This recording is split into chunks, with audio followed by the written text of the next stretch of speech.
The saddest of sights on Skegness Beach, which so many today turned out to see. What really strikes you about these whales when you see them up close is the sheer size of them. Hundreds of people, though, have travelled from all over the country, and many have been saddened by what they've seen. Hello, I'm Kate Hemingway, and these are the GMB headlines from Calendar. Yes, well, it is already starting to get very busy here at Lincoln Christmas Market. It's got a very festive feel about it, with thousands of people expected to descend on the city over the next few days. Well, one man who's been here since the very first day when it all opened is Bernard Mars on the German wine stall. Bernard, why do you keep coming back year after year? What's so special about this market? Today he took time to speak to staff and patients. My mother-in-law and stepfather live here, and they volunteer for the hospice as well, so there's a kind of a connection there that I didn't realise that there was when I first said I was going to help. The Duke of Cambridge spent time with the families and personnel of 29 Squadron. He then went on to have lunch in the Battle of Britain Memorial Flight Hangar. Today's ban applies to just under 1 square mile of central Lincoln and includes the uphill area of the city as well as both ends of the High Street. Julie Wood has been hugely affected by unregulated substances. Her son Richard died at the age of 28 after taking drugs he'd bought on the internet. When we think back, he often used to come in drunk, but I wonder now whether it was actually drugs he'd taken. This was when he still lived at home, because I found out when he was 14, 15 that he was smoking cannabis.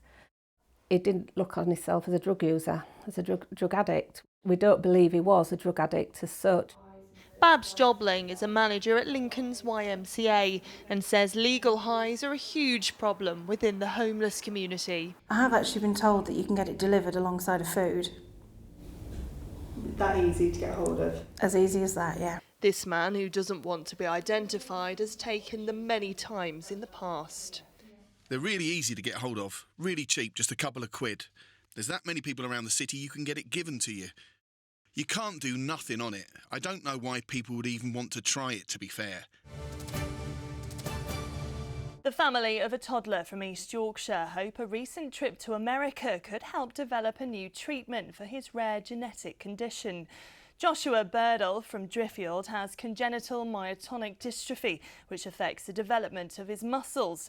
But I think that's what people maybe don't realise looking in from the outside, how merciless it is in terms of our timeline and at the relentless pace of what we do. If you could sum up then being in the Red Arrows in a couple of words, what would you say? Wow.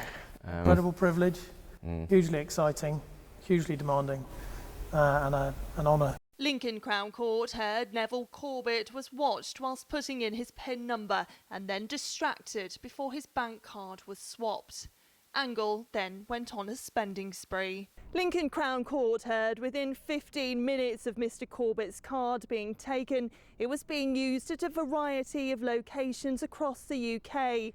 One of the transactions was for a £13,800 car. OK, we understand that there was a change in the Humberside Force Area 2.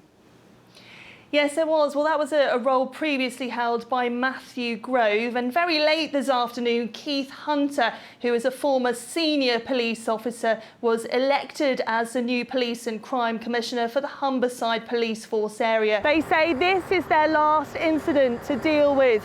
Many residents here, though, say the water reached 3 feet in height. Hello, I'm Kate Hemingway, and these are the GMB headlines from Calendar. Jill Furness has won the Sheffield, Brightside and Hillsborough by-election for Labour. She polled over 14,000 votes and takes over the seat from her late husband, Harry Harpham. Yes, well, it is the last time people can see all 25 barons together before they're auctioned off here in just over an hour's time. The room upstairs is being prepared as we speak, and we're told that more than 200 people have bought tickets to the event. I'm joined now by Emma Taplow from Visit Lincoln. Emma, these have been a real success, haven't they? Tell us a bit more about how much you expect them to raise. The Lincoln Barons have taken everybody by storm, and we're really hoping that each Baron will raise at least £1,000, but potentially a lot more than that, with all the proceeds going to the Trussell Trust to look after the food banks nationally. Wonderful. Thank you so much, Emma, for speaking to us. Well, there will be an update later on our Lates Bulletin on Calendar, where you can find out how much these went for and if all of them sold. We'll also have updates throughout the day tomorrow.